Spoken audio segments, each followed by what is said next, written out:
Cricket पर नजर रखने वाले ये मान रहे हैं कि टीम इंडिया में मोहम्मद शमी का करियर अभी लंबा चलेगा। इन सब के बीच लोकसभा चुनाव से पहले ये चर्चा तेज है कि क्रिकेट पिच से मोहम्मद शमी पॉलिटिक्स की पिच पर शिफ्ट हो सकते हैं। वर्ल्ड कप परफॉर्मेंस के बाद से नेशनल सेंसेशन बने मोहम्मद शमी पर बीजेपी चुनाव लड़ने के लिए डोरे डाल रही है। चर्चा तब तेज है जब मोहम्मद शमी ने आजकल क्रिकेट से ब्रेक लिया हुआ है।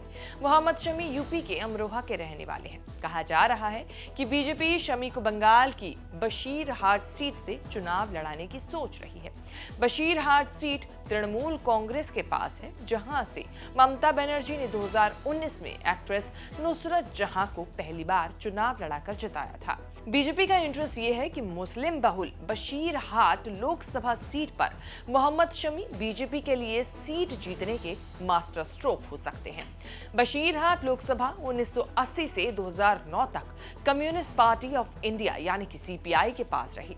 लेफ्ट के दिग्गज इंद्रजीत गुप्त 2 और अजय चक्रवर्ती 4 बार सांसद का चुनाव जीत चुके हैं। 2009 से तृणमूल कांग्रेस ने 3 बार सीट पर कब्जा बनाए रखा है। बशीरहाट जीतने के लिए ममता ने 2 स्ट्रैटेजी पर काम किया। एक उम्मीदवार मुसलमान चुने और जीते हुए सांसद को दोबारा चुनाव में नहीं उतारा। 2019 में एक्ट्रेस नुसरत जहां की पॉलिटिकल लॉन्चिंग इसी स्ट्रैटेजी का हिस्सा थी। अभी ये साफ नहीं है कि 2024 के चुनाव में ममता नुसरत को रिपीट करेंगी या नहीं। बशीरहाट में 22% से ज्यादा मुसलमान आबादी मानी जाती है।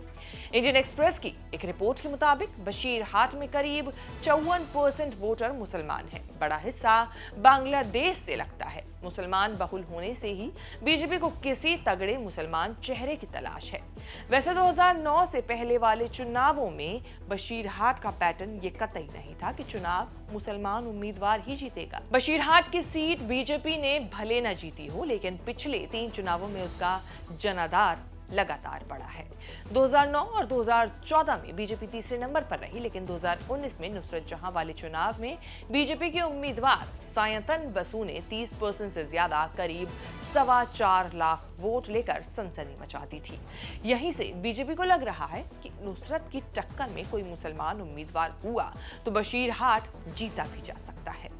मोहम्मद शमी पॉलिटिकल सेलिब्रिटी नहीं है, लेकिन बन गए हैं। वर्ल्ड कप फाइनल हारने के बाद शमी बीजेपी के नजदीक दिखने लगे। पीएम मोदी टीम इंडिया से मिलने ड्रेसिंग रूम गए तो उन्होंने मोहम्मद शमी को गले लगाया था।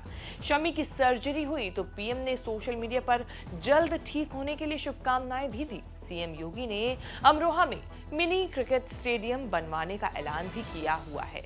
शमी अमित शाह से भी मिले। हर एंगल से मोहम्मद शमी बीजेपी के नजदीक दिखे हैं। बंगाल बीजेपी अध्यक्ष सुकांत मजूमदार से पूछा गया तो उन्होंने शमी के नाम पर इनकार भी नहीं किया। সমাজের বিশিষ্ট স্তরের মানুষকে আমরা আহ্বান জানাচ্ছি, আমরা যদি সবাই দূর থেকে বলি রাজনীতি খারাপ, ঠিক করবে কে? আপনারা না এলে শেখ শাহজাহানের মতো লোকেরা আসবে। আপনারা আসুন, শিক্ষিত যুবকদেরকে যুবতীদেরকে আমি অনুরোধ করব, আসুন নরেন্দ্র মোদীর হাতে হাত মেলান, বিকশিত ভারত। मोहम्मद शमी भी कई मामले में बंगाल से कनेक्टेड हैं। अमरोहा के होकर भी शमी बंगाल की रणजी टीम में खेले। आईपीएल में शाहरुख की केकेआर के लिए खेले। केकेआर में खेलते हुए उनकी मुलाकात कोलकाता की मॉडल हसीन जहां से हुई, जो आईपीएल की चेयर लीडर थी। दोनों ने शादी भी की, लेकिन 2018 से शादी बेहद खराब दौर में है। बंगाल में जितना क्रेज फुटबॉल का है, उतना ही क्रिकेट का भी।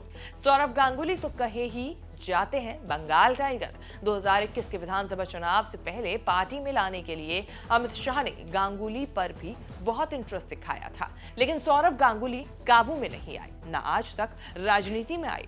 बंगाल में स्टार फेस की तलाश ही बीजेपी को कभी सौरव गांगुली तो कभी मोहम्मद शमी तक ला रही है। अब देखना होगा क्या बशीरहाट से मोहम्मद शमी को बीजेपी चुनाव में मैदान में उतारती है या नहीं, या फिर मोहम्मद शमी राजनीति में आने के लिए मुंह मोड़ लेते हैं। जो भी मामला है, हम आपको अपनी आगे आने वाले दिनों में जो भी रिपोर्ट होगी, जो भी अपडेट होगी, दिखाते रहेंगे। फिलहाल आप हमें ये जरूर बताएं कि आपको हमारी ये रिपोर्ट कैसी लगी। कमेंट करके जरूर बताएं। वीडियो को लाइक करें, चैनल को सब्सक्राइब करना भी बिल्कुल ना भूलें।